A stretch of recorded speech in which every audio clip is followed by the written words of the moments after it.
اللہ تعالیٰ کو پہچانے اور اللہ کو مان کر زندگی گزارنے والا بنے، یہ ہماری ذمہ داری ہے. ہمیں وہاں تک جانا ہے. پورا دین پوری دنیا میں زندہ ہو جاوے، یہ مقصد ہے اس محنت کا. اس محنت سے ہم یہ چاہتے ہیں، ہمارے حاجی صاحب رحمۃ اللہ علیہ فرماتے کہ پورا دین پوری دنیا میں زندہ ہو جاوے. کوئی بھی انسان دین سے بے تعلق نہ رہے، اللہ کے اوامر سے بے تعلق نہ رہے، اللہ کے نبی کے لائے ہوئے شریعت اور دین اور اسلام سے بے تعلق کوئی نہ رہے. زمین پر بسنے والے ہر انسان، مرد و عورت، جس ملک کا بھی ہو اور جس رنگ کا، جس زبان کا، اور جہاں کہیں کہ ہو، وہ حضور کے امتی ہے. اور ہماری ذمہ داری ہے کہ ہم محنت کو وہاں تک پہنچائیں کہ کوئی بھی انسان دین سے، ہدایت سے محروم نہ رہ جائے، ہر انسان کو ہدایت مل جائے.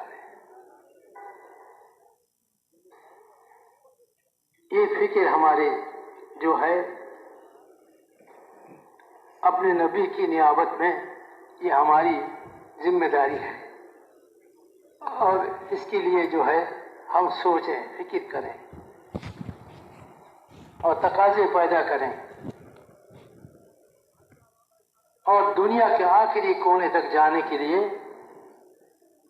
فیصلے کریں. لے جانے والا اللہ ہے. مال کی بنیاد پر محنت نہیں ہے، ملک کی بنیاد پر محنت نہیں ہے، اسباب کی بنیاد پر محنت نہیں ہے. کرنے والی ذات اللہ کی ہے. لا الہ الا اللہ محمد رسول اللہ، یہ ہے ہماری بنیاد.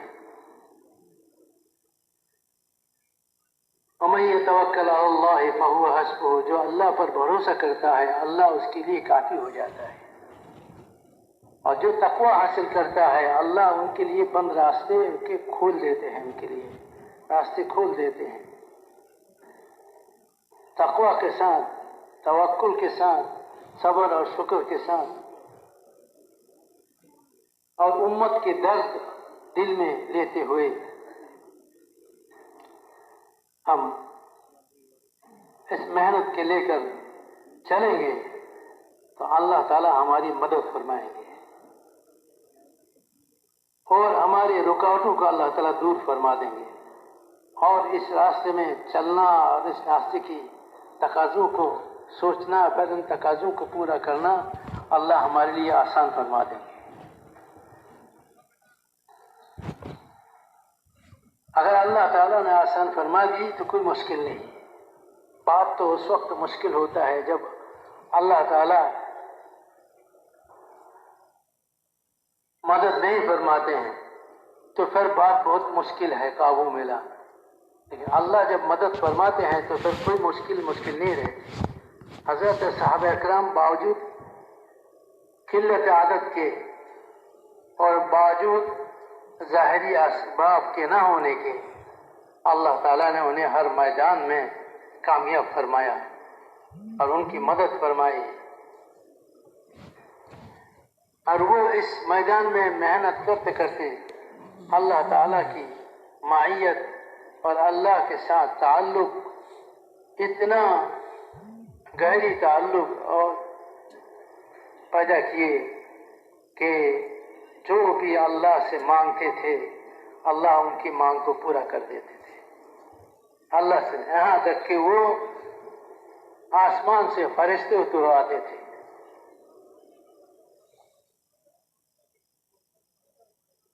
بدر کے میدان میں 5000 فرشتے اترائے صحابہ کرام دعاؤں سے.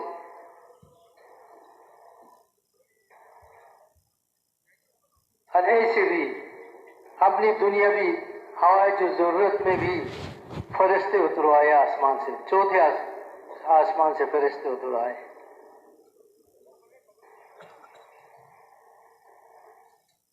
اس دعوت کی محنت کی برکت سے دعاؤں کی قبولیت حاصل ہوتی ہے. بندوں کا اللہ کے ساتھ تعلق اور رابطہ قائم ہوتا ہے، اور یہ تعلق اور رابطہ جب مضبوط ہو جاتا ہے تو پھر بندے جو اللہ سے مانگتے ہیں اللہ وہی کر کے دکھاتے ہیں۔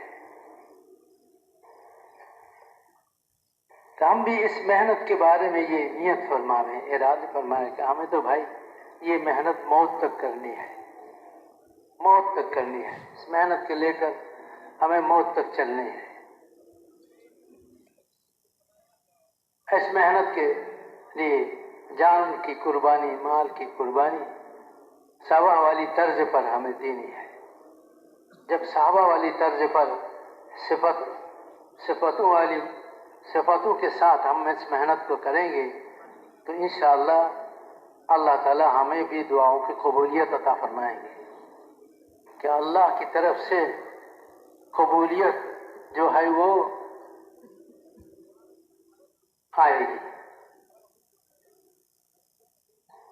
صحابہ اکرام رضوان اللہ تعالی علیہم اجمعین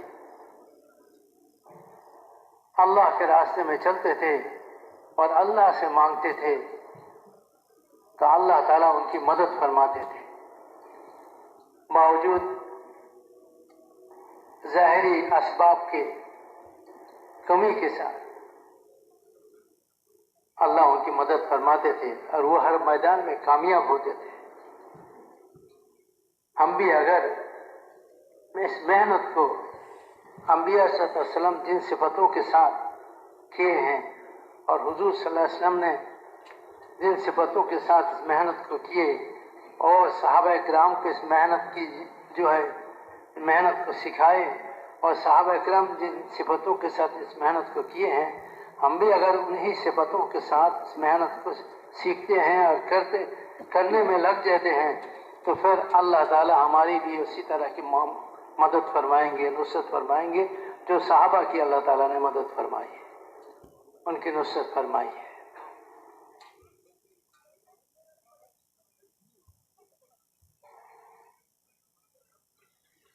اس لیے میرے بھائی اور بزرگوں،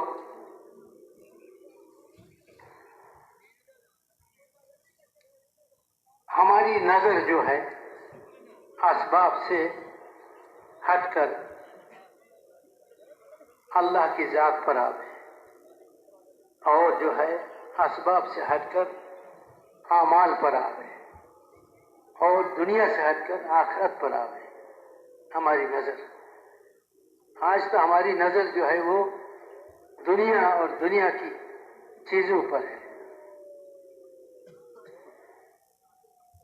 آخرت ہمارے سامنے نہیں ہے۔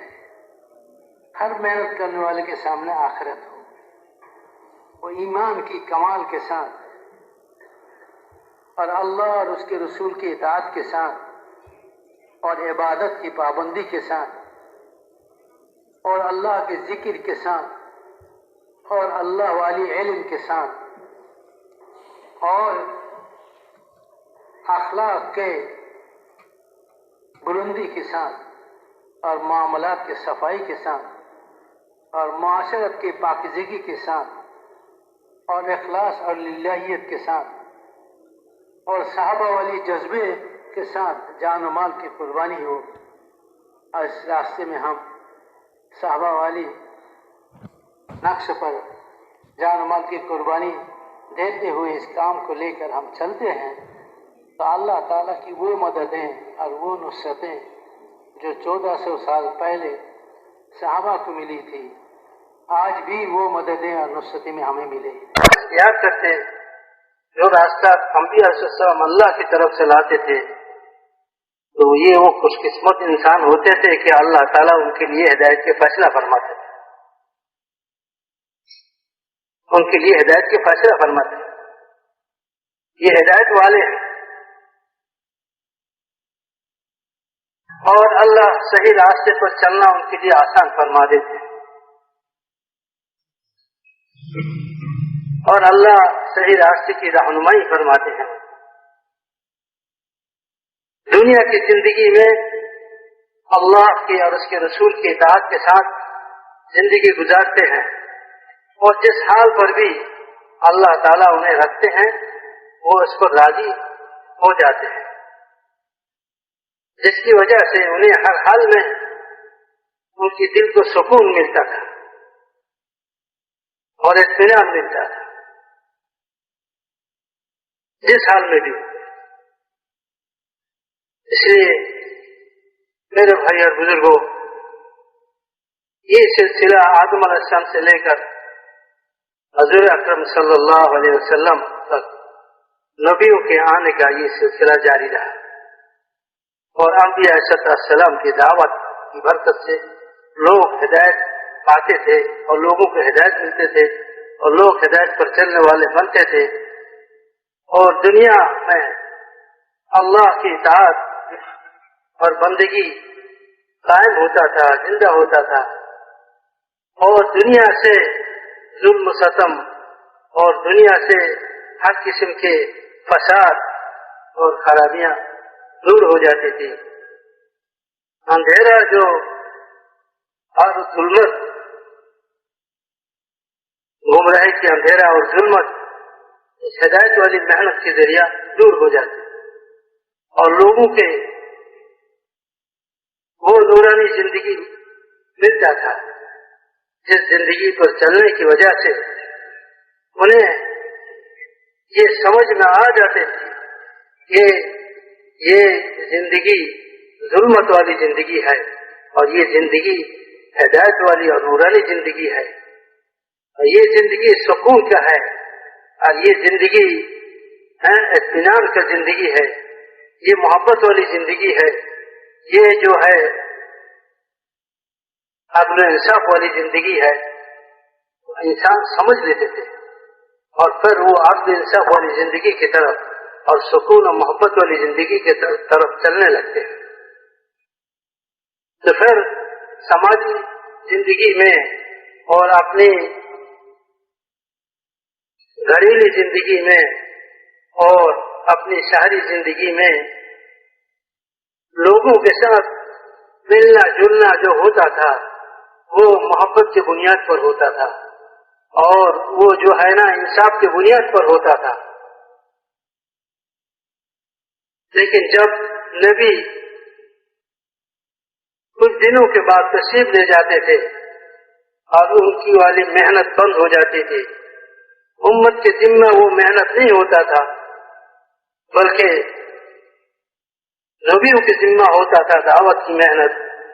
جب نبی تشریف لے جاتے تھے، چلے جاتے تھے، تو امت سے وہ محنت چھوٹ جاتی تھی، اور اس محنت کے چھوٹ جانے کے نتیجے میں یہ ہوتا تھا کہ نبیوں والا زندگی، اطاعت والی بندگی والی زندگی یا دھیرے دھیرے مٹ جاتا تھا، اور اس کے مٹ جانے کی وجہ سے دھیرے دھیرے انسانوں میں وہ ظلمت، گمراہی کی اور وہ ظلم و ستم، وہ حد تجاوزی، یہ ساری چیزیں اور ساری خرابیاں دھیرے دھیرے پیدا ہونے لگتی۔ ہر انسانوں کا زندگی، ان کے سماج اور ان کے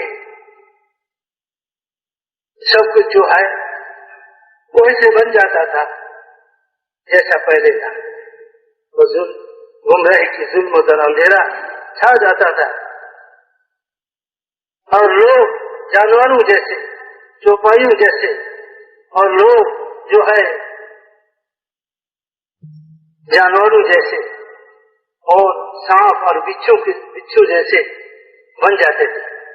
طبیعت ان کی اور ان کی اخلاق ایسا بن جاتا تھا کہ سانپ جیسا اور شیر جیسا، جنگلی جانور بھی جیسا، آپس میں ظلم و ستم، حد تجاوزی، یہ سارے ہوتے تھے۔ تو میرے بھائی بزرگوں، پھر اللہ تعالیٰ انسانیت پر رحم فرما کر کسی نہ کسی نبی کو اللہ تعالیٰ مبعوث فرماتے، وہ نبی آ کر پھر انسانوں میں محنت شروع فرماتے، دعوت کی، فضا اور ماحول کی تبدیلی میں دعوت کی دخل بہت زیادہ ہے. دعوت سے ماحول بدلتا ہے، سزا بدل جاتی ہے دعوت سے. تو جب نبی آتے اور آ کر دعوت شروع کر دیتے، دعوت کی محنت شروع کرتے تھے، تو دعوت کی محنت کی برکت سے پھر جو ہے فضا میں تبدیلی آنی شروع ہوتی تھی، ماحول بدلنے لگے، لوگوں میں خیر کی طرف، بھلائی کی طرف چلنے کا وہ عادت پیدا ہو جاتا تھا. لوگ بھلائی کی طرف چلنے لگتے تھے، خیر کی طرف چلنے لگتے تھے، اچھائی کی طرف چلنے لگتے تھے. اس طرح یہ سلسلہ نبیوں کے آنے کا ایک بعد دیگرے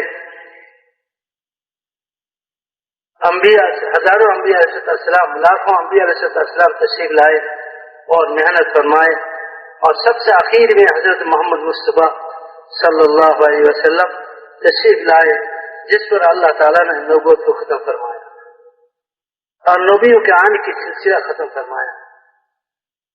اور ختم نبوت کی بنا پر اللہ تعالیٰ نے یہ دعوت والی محنت اس امت کو عطا فرمائی کہ آپ قیامت تک کوئی نبی آنے والا نہیں، یہ امت اس محنت کو کرے گی، اس کی ذمہ داری اٹھائے گی. اس کے مرد بھی، اس کی عورتیں بھی، اس کے بچے، بوڑھے، جوان، سب، اس کے تاجر اور زراعت پیشہ والا، کاشتکار، عہدے والے، اور اس کے جو ہے حکمران جو حاکم ہوتے ہیں، وہ سب کے سب حضور صلی اللہ علیہ وسلم کی امتی ہونے کی بات، وہ بھی ذمہ دار ہے اس میں محنت کی، ان کو بھی ذمہ داری ہے وہ اس محنت کو سنبھالے اور اس محنت میں اپنا جان اور مال لگائے. جس طرح انبیاء علیہ السلام شفقت کے ساتھ، محبت کے ساتھ امت پر اپنا جان و مال لگاتے تھے، اپنے آپ کو کھپاتے تھے اور اپنے سب کچھ اس راستے میں لگاتے تھے اور اپنے جان کو، مال کو بے قیمت کر دیتے تھے. یہ امت کے ہر فرد مسلم کلمہ پڑھنے والا جو یہ کہے کہ میں اللہ کو مانتا ہوں اور حضرت محمد صلی اللہ علیہ وسلم کو آخری نبی مانتا ہوں، تو اس کی ذمہ ہے یہ قل هذه سبیلی ادعو الی اللہ علی بصیرۃ انا ومن اتبعنی ای ومن آمن بی. جو اللہ اور اس کے رسول پر ایمان رکھتے ہیں اس کی ذمہ ہے یہ. عصر کے بعد آپ نے جو بیان سنا ہے مسکرات کی محنت کی، کہ حضور صلی اللہ علیہ وسلم نے ایک ایک مسکرات کی کیسی ذہن بنائی، کیسی ذہن بنائی.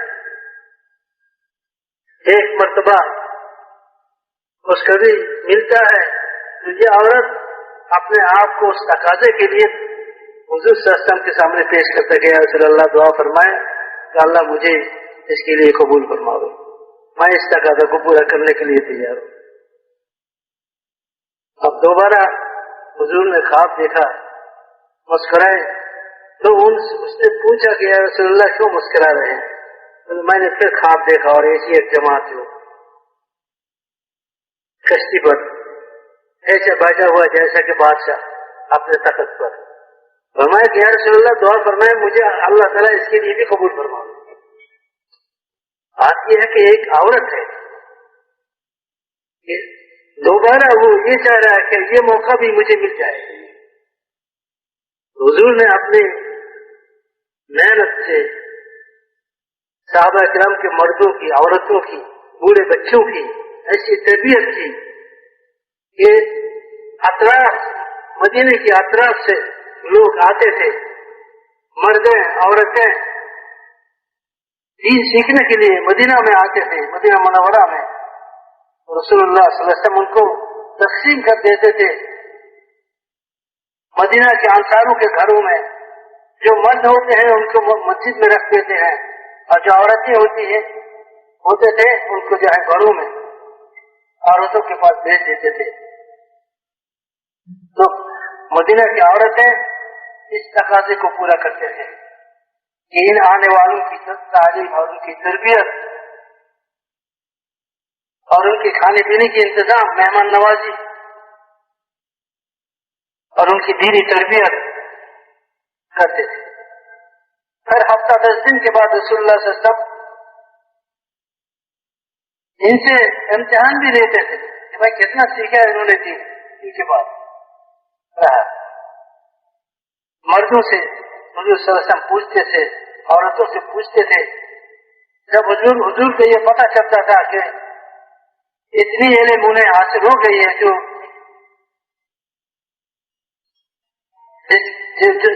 ضرورت ہے، ضرورت والی علم انہیں حاصل ہو گئی ہے، تو حضور صلی اللہ علیہ وسلم فرماتے بہت اچھا کہ تم تو فقیہ ہو گئے.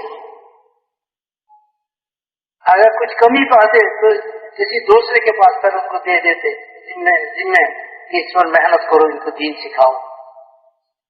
اور عورتوں کے پاس عورتوں کو بیچتے تھے. وہ عورتیں گھر کی عورتیں گھر کے سارے کام کاج کے ساتھ محنت کے ساتھ ان کی تعلیم و تربیت اور ان کی مہمان نوازی سارے چیزیں سنبھالتے تھے. حضور صلی اللہ علیہ وسلم نے اپنی امت پر ایسی محنت کی کہ امت کے ایک ایک عورت کو بھی وہ ذمہ داری کی احساس تھی کہ پوری دنیا میں پورا دین زندہ ہو جائے. یہ ہمارا بھی ذمہ داری ہے، ہمارا بھی ذمہ داری ہے. صحابہ کی عورتیں وہ بھی پوری دنیا کو سوچتے تھے کہ کس طرح اللہ کا کلمہ پوری دنیا میں زندہ ہو جائے، اللہ کا دین پوری دنیا میں زندہ ہو جائے. اس لیے اپنے مردوں کو تیار کرتے تھے، انہیں اللہ کے راستے میں بھیجتے تھے اور اپنی جان سے مال اللہ کے راستے میں لگے، اللہ کے دین کے لیے. اور دنیا والوں کو ہدایت مل جاوے اور دنیا والے جو ہے گمراہی کے ظلمت سے نکل کر وہ ہدایت کی نورانی زندگی میں آ جاوے. اس کے لیے مرد جیسے اپنے آپ کو ذمہ دار سمجھتے تھے اور سوچتے تھے، فکر کرتے تھے، محنت کرتے تھے. عورتیں بھی اس طرح سوچتے تھے. اس لیے میرے بھائی اور بزرگوں، یہ سارے کے سارے تو پرانے حضرات ہیں، پرانوں کی مجمع ہے. حضرت مولانا سعید احمد خان صاحب رحمۃ اللہ علیہ مرتبہ بنگلہ دیش میں تشریف لائے. پرانوں کا جوڑ تھا تو فرمایا کہ بھائی پرانے تو اصل میں صحابہ تھے، پرانے اصل میں صحابہ تھے کہ وہ صفات والے تھے. پرانے کا معنی صفات والا، پرانا باعتبار اوقات کے یہ مطلوب نہیں، مطلوب ہے کہ پرانے باعتبار صفات. جو دعوت میں آدمی پرانا ہوتا چلا جاتا ہے وہ صفات میں آگے بڑھتا چلا جاتا ہے، ایمان میں، یقین میں، اللہ اور اس رسول کی محبت میں، اور اللہ کے ساتھ تعلق اور حضرت محمد صلی اللہ علیہ وسلم کی محبت اور سنتوں کو چلنے کی شوق. اور میرے بھائی اور بزرگوں، علم، اتنا علم ہر ایک کو حاصل ہو جیسے وہ اپنی ضروریات زندگی کو قرآن و حدیث کے مطابق اور اللہ اور اس کے رسول کے منشے کے مطابق گزار سکیں. یہ حلال پر چلے، حرام کو چھوڑے، اور سچ پر چلے، جھوٹ کو چھوڑے. میرے بھائی اور بزرگوں، جب زندگی ہمارا نبیوں کے بتائے ہوئے طریقے پر آ جائے گا تو پھر ہمیں اللہ تعالیٰ پوری دنیا کے انسانوں کے لیے ہدایت کا نمونہ بنائے گا. محنت کرنے والے محنت کرتے کرتے وہ لوگوں کے لیے نمونہ بن جائے. یہ اصل ہے. صحابہ کرام کو آدمی دیکھتے تھے تو دیکھ کر ان کے دل میں یہ بات پیدا ہو جاتی تھی کہ یہ سچے آدمی ہے، یہ اچھے آدمی ہے، یہ نیک لوگ ہیں۔ یہ صحابہ کرام تجارت کی غرض سے ملکوں میں جاتے تھے، لیکن ان کا جو ہے اصل مقصد جو ہوتا تھا تجارت سے دنیا کمانا نہیں بلکہ دین کا پھیلانا اور دین کو دنیا میں زندہ کرنا ہوتا تھا۔ وہ جاتے تھے تجارت کرنے کے نام سے، لیکن وہاں کے لوگ جب ان سے معاملہ کرتے، ان سے چیزیں خریدتے تو ان کی معاملات ایسا ہوتا صاف ہوتا تھا، ایسا قرآن و حدیث کی روشنی میں ہوتا تھا کہ وہ لوگ متاثر ہو جاتے تھے کہ یہ اچھے آدمی ہیں، سچ بولنے والے ہیں اور سچ بولنے والے ہیں۔ یہ لوگ جو کہتے ہیں سچ کہتے ہیں، ایسا آدمی جھوٹا نہیں ہو سکتا۔ صحابہ کے چہروں کو دیکھ کر، ان کے معاملات کو دیکھ کر لوگوں کے دلوں میں یہ بات آ جاتی تھی کہ یہ جھوٹ بولنے والے نہیں، یہ اچھا آدمی ہے۔ آج ساری دنیا میں دوستوں کروڑوں مسلمان، 200 کروڑ مسلمان دنیا میں، 600 700 کروڑ انسان دنیا میں، 200 250 250 کروڑ مسلمان دنیا میں، لیکن مسلمانوں کی زندگی کا کوئی تاثر یہ 600 650 انسان جو دنیا میں بس رہے ہیں ان پر نہیں ہے۔ اس لیے میرے محترم دوستوں بزرگوں، اس محنت کے ذریعہ ہمیں اپنے آپ کو نمونہ بنانا ہے۔ 4 مہینہ 40 دن یہ تو ایک عنوان ہے، ایک ترتیب ہے محنت کا، یہ مقصد نہیں ہے، مطلوب نہیں ہے۔ محنت سے جو مقصد ہے وہ دین زندہ ہو جائے پوری دنیا میں، دنیا کے بسنے والے ہر انسان کو ایمان مل جاوے، ہدایت مل جاوے، اور دنیا کے بسنے والے ہر انسان جہنم کی آگ سے بچ جاوے اور جنت انہیں مل جاوے۔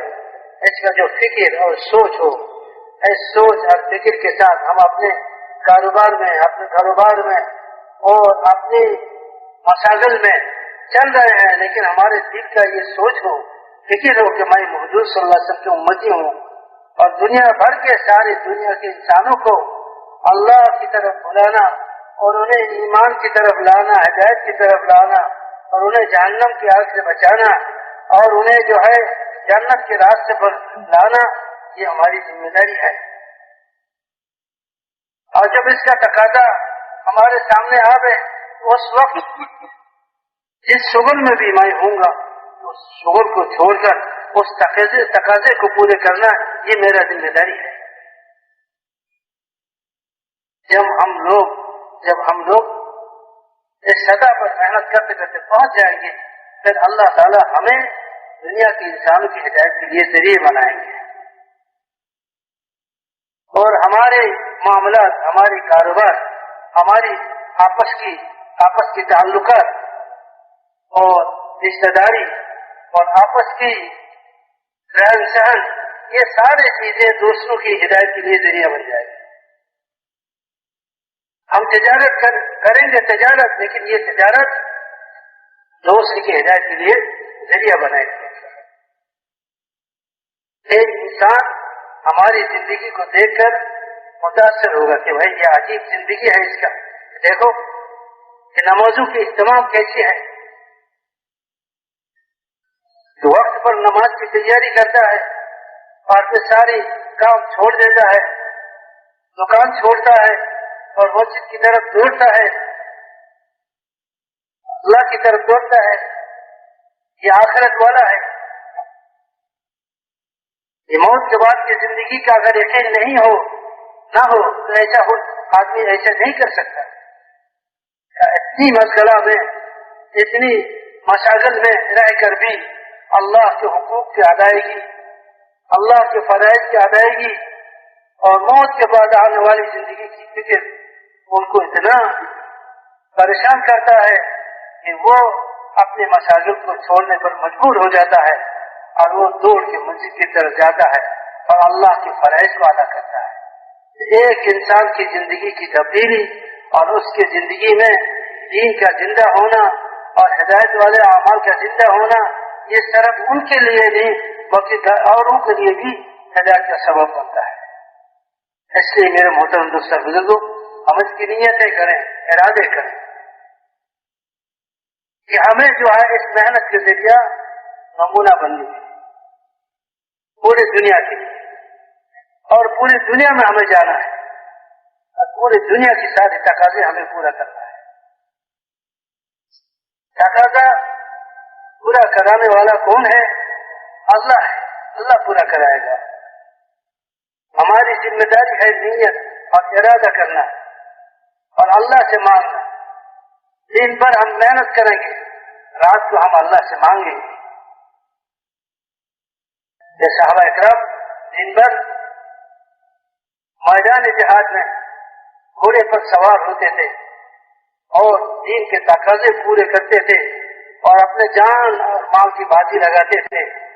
جب رات ہوتا تھا تو مسلح پر کھڑے ہو جاتے تھے اور اللہ کے سامنے روتے تھے، گر گراتے تھے، روتے تھے اور اپنی ہدایت اور پوری امت کی ہدایت اللہ سے مانگتے تھے۔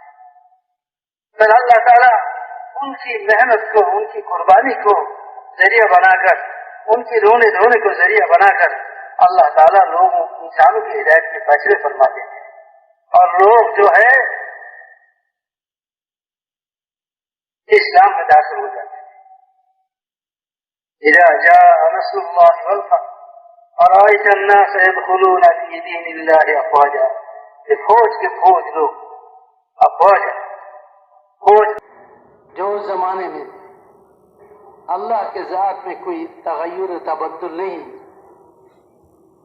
اور اللہ کی سنت میں بھی کوئی تغیر و تبدل نہیں ہے، وَلَن تَجِدَ لِسُنَّةِ اللَّهِ تَبْدِيلًا وَلَن تَجِدَ لِسُنَّةِ اللَّهِ تَحْوِيلًا۔ اگر ہم نے صحابہ کرام والی جذبے کے ساتھ اور ان صفتوں سے متصف ہو کر اس محنت کو کرتے ہیں جن صفتوں کے ساتھ انبیاء علیہ السلام نے اس محنت کو کی ہے اور حضور صلی اللہ علیہ وسلم نے کی ہے، اور صحابہ نے حضور کی نگرانی میں اس محنت کو سیکھ کر جن صفتوں کے ساتھ اس محنت کو کیے ہیں، جن جذبات کے ساتھ اس محنت کو کیا، اگر ہم بھی ان صفتوں کے ساتھ اور ان جذبات کے ساتھ کرتے ہیں تو پھر وہ مدد و نصرتیں جو صحابہ کو حاصل ہے وہ ہمیں بھی حاصل ہو جاتے ہیں۔ آج بھی یہ کوئی غیر ممکن بات نہیں ہے، یہ ممکن بات ہے۔ اب ہمارا جو اللہ کے راستے میں نکلنا ہے 4 مہینے کے لیے، 7 مہینے کے لیے، سال کے لیے، اندرون اور بیرون میں، یہ کام کو سیکھنے کے لیے ہے، ان صفتوں کو اپنے اندر پیدا کرنے کے لیے ہے۔ یہ 6 نمبر والی زندگی اپنے اندر لیتے ہوئے دعوت کی محنت، یہ داعی کے صفات ہیں، یہ 6 نمبر۔ ہر دعوت کی محنت کرنے والے ان صفتوں سے آراستہ ہو کر دعوت دیں۔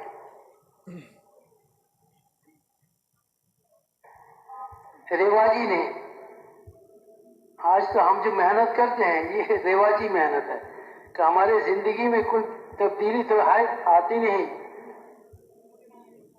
بات ہی بات کا مجموعہ ہے، سارے بیانات کا اور گھنٹوں بات چیت کا تو مجموعہ ہوتا ہے، لیکن ان باتوں پر زندگی کو لانا کہ داعی کو دیکھا جاتا ہے،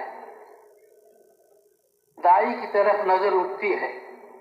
کوئی آدمی جب مجمع میں ممبر پر بیٹھ کے بات کرتا ہے یا تو مجمع کے سامنے کھڑے ہو کر بات کرتا ہے تو پوری مجمع ان کی طرف دیکھتے ہیں، ان کو دیکھتے ہیں۔ اب یہ انسان جس کو جو نظروں کے سامنے ہے، اگر اس کا زندگی بنا ہوا نہیں ہے، یا قوم اتبعوا المرسلین اتبعوا من لا يسألكم اجرا وهم مهتدون، کہ یہ داعی اللہ کی طرف بلانے والے ایسے لوگ ہیں جو کہتے ہیں کرتے ہیں، وہی کرتے ہیں، ان کے عمل اور قول میں فرق نہیں ہوتا ہے، وہ جو کہتا ہے وہ خود کرتا بھی ہے. یہ نبیوں کی صفت ہے. انبیاء علیہ السلام جس بات کی دعوت دیتے تھے لوگوں کو خود اس پر عمل کرتے تھے.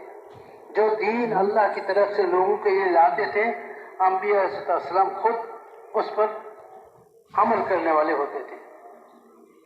اس لیے دین کا سمجھنا لوگوں کے لیے آسان ہو جاتا ہے. دعوت سے دین پر چلنا لوگوں کے لیے آسانی پیدا ہوتی ہے دعوت کے ذریعے. اس لیے کہ جو بات کرتے ہیں جو بلاتے ہیں لوگوں کو جب اس کا زندگی ان کے قول کے مطابق ہوتا ہے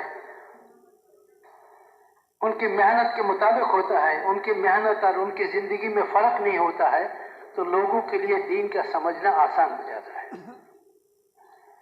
اور جب آدمی دین کی بات کرتا ہے لیکن ان کا زندگی ان کے بات کے خلاف ہے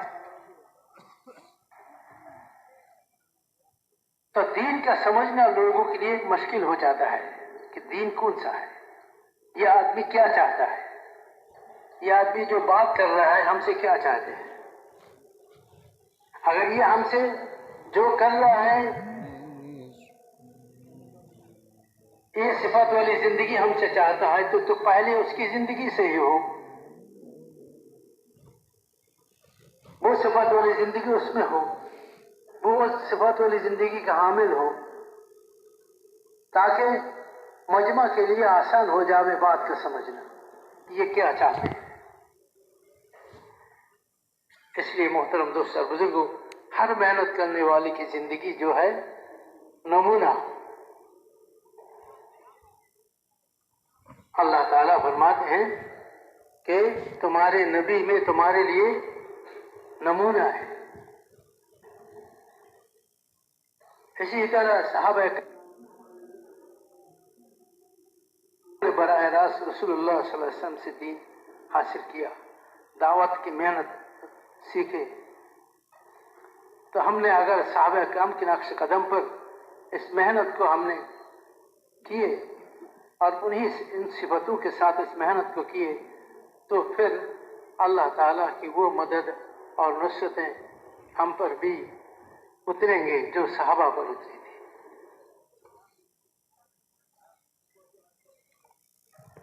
اور ہماری محنت اگر صحابہ کی نقش قدم سے ہٹ کر ہو تو ہم جتنی بھی محنت کریں اور محنت کی مقدار جتنی بھی ہم بڑھائیں لیکن اللہ کی مدد ہمیں حاصل نہیں ہوگی. اور بغیر اللہ کی مدد کے یہ گاڑی چلتی نہیں ہے. یہ دعوت والی گاڑی جو چلتی ہے وہ اللہ کی مدد سے چلتی ہے. یہ دنیا کے سارے باطل طاقتیں جو زیر ہوتی ہے وہ اللہ کی مدد کی وجہ سے. وہ اللہ کی مدد کو جب دیکھتا ہے وہ حیران رہ جاتا ہے. وہ یہ اس بات کو اقرار کرنا پڑتا ہے کہ یہ کوئی انسانی طاقت نہیں ہے, یہ کوئی مخلوق کی طاقت نہیں ہے.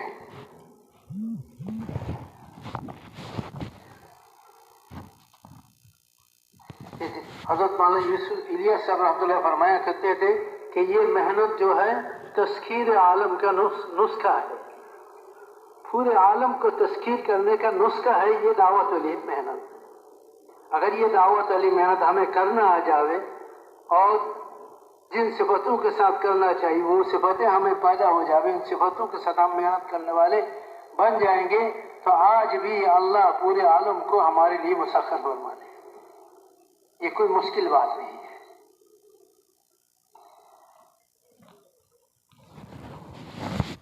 اس لیے میرے محترم دوست اور بزرگوں سب سے پہلے جو ضروری چیز ہے وہ یہ ہے کہ ہم اپنی زندگی کو نمونہ بنائیں پورے عالم کے لیے. ہم پورے عالم کی طرف بھیجے ہوئے ہیں.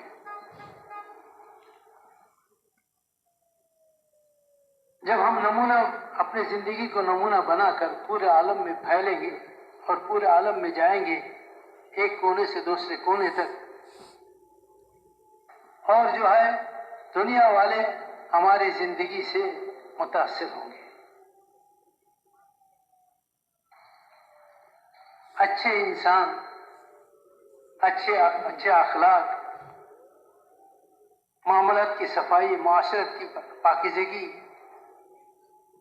ان صفتوں والے انسانوں کی مطالبہ ہے آج بھی دنیا میں.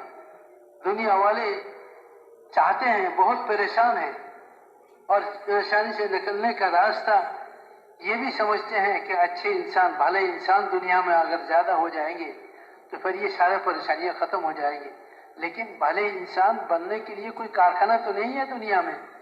چیزوں کے بنانے کا کارخانہ ہے، چیزوں کے بنانے کا اعلیٰ قسم کی چیزوں کے بنانے کا کارخانہ تو ہے، لیکن اعلیٰ قسم کے انسانوں کے بنانے کا کوئی کارخانہ نہیں ہے. وہ کارخانہ یہ دعوت علی محنت ہے کہ حضور صلی اللہ علیہ وسلم نے اس محنت کے ذریعہ اس زمانے کے سب سے بدترین انسان جو تھے، خونخوار انسان جو تھے، بھیڑیے اور چیر پھاڑ کر کھانے والے جانوروں کی طرح زندگی گزارنے والے جو تھے، انہیں اس محنت کے ذریعے رسول اللہ صلی اللہ علیہ وسلم نے پوری دنیا کے لیے نمونہ بنایا.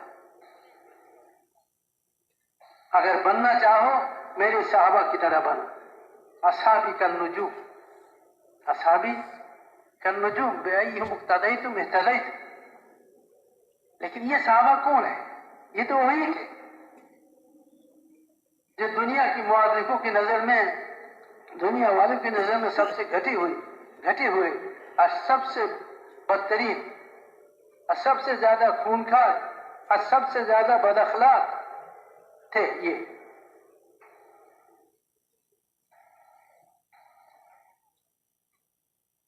اخلاق میں سب سے نیچے کا گرا ہوا انسان تھا.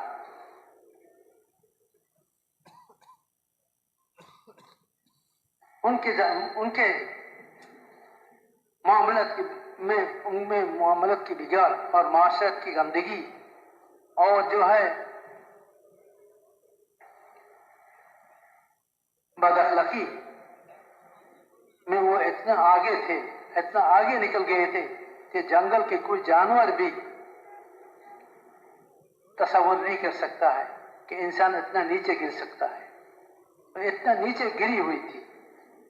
لیکن وہ کون سی محنت تھی جو رسول اللہ صلی اللہ علیہ وسلم نے ان پر کی ہے، جس محنت کی وجہ سے وہ پورے دنیا میں سب سے بہترین انسان بن گئے اور سب سے اعلیٰ انسان بن گئے کہ سارے دنیا کے تعلیم یافتہ لوگ، سارے دنیا کے مالدار، سارے دنیا کے بادشاہوں کو اگر جمع کرو تو ایک صحابہ جو رسول اللہ صلی اللہ علیہ وسلم کی زیر نگرانی جن کی زندگی بنی ہے، ایک صحابہ کے ان کے قدم میں جو گرد و غبار لگتا ہے ان کے برابر بھی نہ ہو یہ دنیا والے.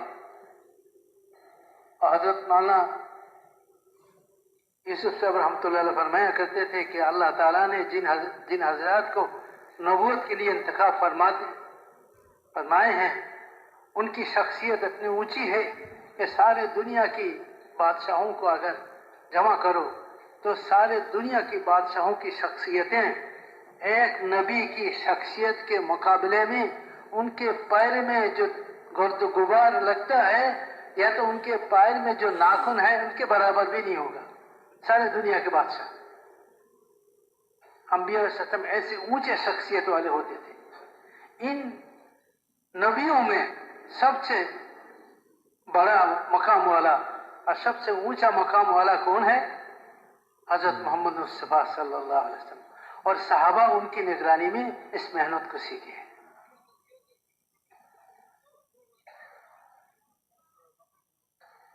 اب یہ 6 نمبر جو ہے یہ وہ ساری صفات ہیں جو صحابہ میں تھی، جن صفاتوں کے ساتھ صحابہ اکرام اس محنت کو کرتے تھے. اب ہمیں بھی اس کے لیے نیت کرنی ہے، ارادہ کرنا ہے کہ ہم بھی انشاءاللہ اس راستے میں نکل کر ان صفاتوں کے ساتھ اس محنت کو ہم سیکھیں گے اور اپنائیں گے اور اپنے اندر ان صفاتوں کو لے کر پوری دنیا میں، دنیا کی چپے چپے میں، پوری دنیا کی کونے میں، پوری دنیا میں ہم پھیل جائیں گے انشاءاللہ. ہمارے پاس سے اعلیٰ ظاہری اسباب کی کمی ہے، کوئی بات نہیں، صحابہ سے کم تو نہیں تھا، نہیں ہے، صحابہ سے بہت زیادہ ہے ہمارے پاس اسباب۔ صحابہ کے پاس تو اتنا بھی نہیں تھا کہ وہ تو رات کو پیشاب کرنے کے لیے بیٹھتا ہے تو کھڑکھڑاہٹ کی آواز آتی ہے تو دیکھتا ہے کہ ایک چمڑا ہے جانور کا، چمڑے کا ٹکڑا ہے، اس کو اٹھا کر لاتے ہیں، صاف کرتے ہیں، پاک کرتے ہیں، پھر آگ میں جلاتے ہیں، پھر ان کو پانی میں گھول کر پی لیتے ہیں بھوک کی وجہ سے، بھوک کی وجہ سے۔ اور مسجد نبوی میں فجر کی نماز میں بھوک کی وجہ سے صحابہ نماز میں گر جاتے تھے اور ان کی گرنے کی آوازیں پوری مسجد میں سنائی دیتے تھے، جو گر گئے کوئی۔ اور یہ گرنا کس لیے ہے؟ بھوک کی وجہ سے ہے۔ حضرت ابو ہریرہ رضی اللہ تعالیٰ عنہ بھوک کی وجہ سے زمین پر اپنا پیٹ لگا کر پڑے رہتے تھے، بھوک کی وجہ سے۔ اتنی بھوک تو اب کسی بھی مسلمان کو نہیں آتی۔ ان بھوک کی اور پیاس کی شدت اور دنیا کی ان سارے تکالیف کو برداشت کرتے ہوئے صحابہ کرام دین کی تقاضوں کو پورا فرماتے تھے۔ اس کے ساتھ پوری دنیا میں پھیل جاتے تھے۔ اللہ تعالیٰ اور بقول حضرت مولانا الیاس رحمۃ اللہ علیہ کہ یہ تذکیر عالم کا نسخہ ہے، اللہ تعالیٰ نے صحابہ کے لیے پوری دنیا کو مسخر فرما دیے، یہاں تک کہ وہ سمندر پر بھی چلے، وہ جنگلوں سے چلے، اور جنگل کے شیر چیتے ان کے حکم کو مانے۔ ایک صحابی جو ان کا کشتی سمندر میں ڈوب گیا، وہ کسی طرح کنارے پر آیا تو وہ کنارہ جنگلات کی طرف کا تھا، تو دیکھتا ہے کہ شیر آ رہا ہے۔ تو شیر جب قریب آیا تو اس نے کہا کہ میں محمد صلی اللہ علیہ وسلم کے امتی ہوں، غلام ہوں، دین کی تقاضے کو لے کر نکلا ہوں، کشتی ہمارا غرق ہو گیا ہے، ہمیں اپنی جماعت سے ملنا ہے، مجھے جماعت سے ملا دو۔ یہ کہہ کر وہ شیر پر سوار ہو گئے۔ شیر ان کو جو ہے جنگل پار کرا کر آبادی تک پہنچا دیتے ہیں۔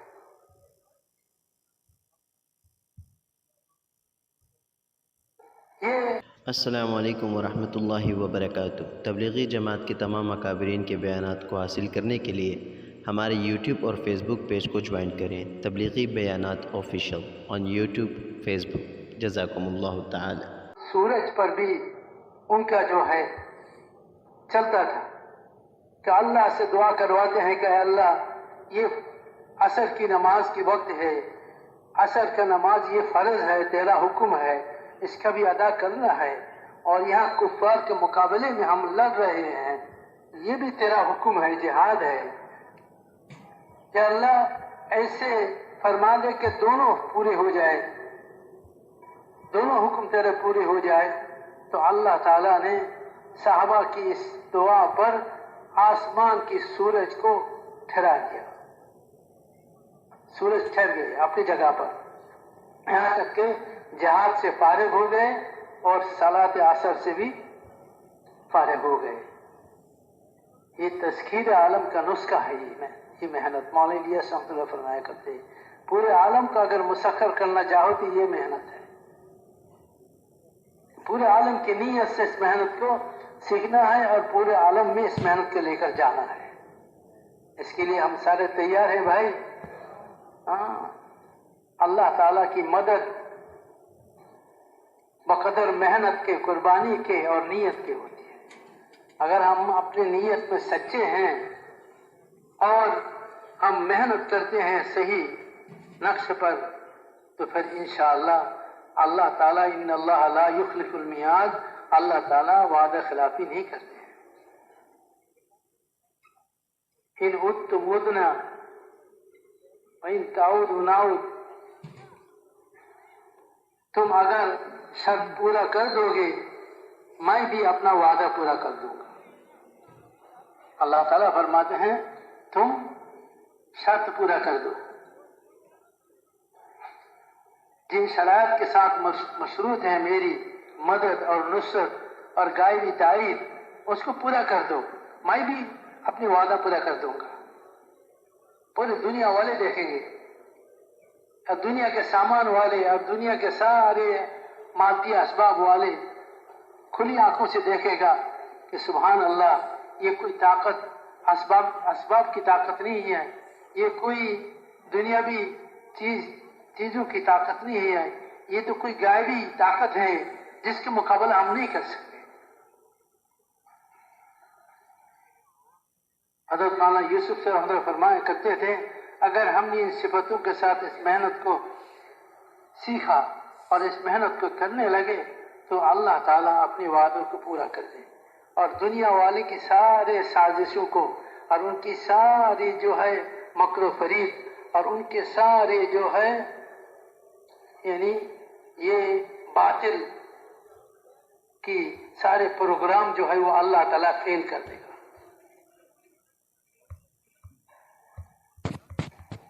اللہ تعالیٰ فیل کر دے گا ان کو، اور ان کی سازشوں کو انہی پر اللہ تعالیٰ استعمال فرما دیں گے۔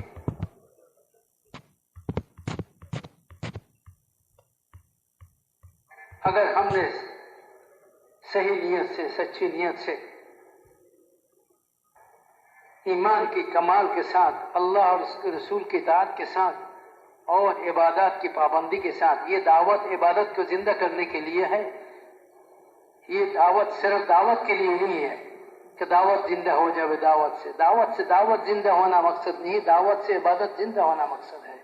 سارے دنیا میں سب سے عبادت میں آگے انبیاء علیہ السلام تھے، اللہ کی عبادت کرنے والے، اللہ کے بندے، اللہ کو ماننے والے تھے انبیاء علیہ السلام 100%۔ تو اس دعوت کے ذریعے ہم میں بھی اطاعت کی صفت پیدا ہو گیا، اللہ کے اور اس کے رسول کی، یا ایھا الذین آمنوا اطیعوا اللہ واطیعوا الرسول، ایمان والو اللہ کے اور اس کے رسول کی اطاعت کرو۔ ہم میں بھی اللہ کے اور اس کے رسول کی اطاعت آ گئی 100%۔ ہماری دنیاوی زندگی کے ہر شعبے میں اللہ کی اطاعت ہو، آزادی نہیں بلکہ پابندی والی زندگی ہو ہماری۔ اسلامی زندگی، دینی زندگی آزادی زندگی نہیں ہوتا ہے، آزاد زندگی نہیں ہوتا ہے۔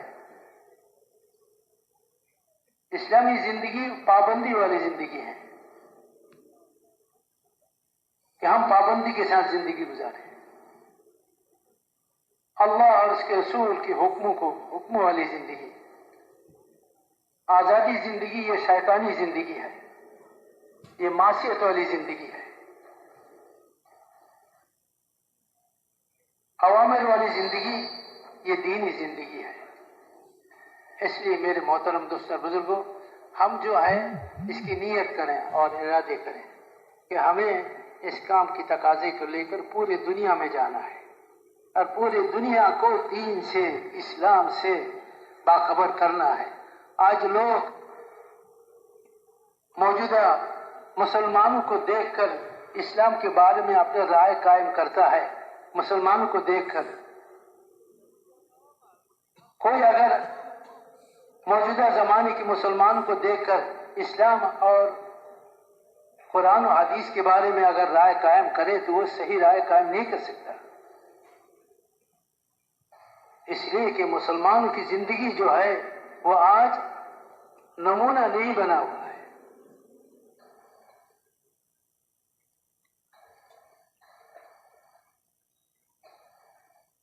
ہم لوگ جو سن 83 میں شاید کے سن 83 میں امریکہ میں گئے تو وہاں مستورات تھی، ایک گھر میں مستورات کی بیان تھا، تو میں نے وہاں بیان کیا، مشورے سے طے ہوا، تو بیان کے بعد دعا ہوئی، دعا کے بعد ایک پرچی اندر بیٹھنے والے عورتوں کی طرف سے ایک پرچی، وہ اس وقت ہم نے سنا تھا کہ نئے عورتیں اور جو مسلمان ہوتی تھی وہ دین کو سیکھنے کے لیے ضروری مسائل 2-4 پوچھ لیتے ہیں، اور اس وقت مستورات میں بیان کرنے والے یہ سارے عالم ہوتے ہیں، تو ان سے کوئی بات پوچھ لیتے ہیں۔ اس طرح کا ایک پرچی آئی، تو اس پرچی میں یہ رکھا ہوا کوئی مسئلہ نہیں تھا، بس یہ رکھا ہوا تھا کہ مولوی صاحب آپ نے جو مسلمانوں کی تعارف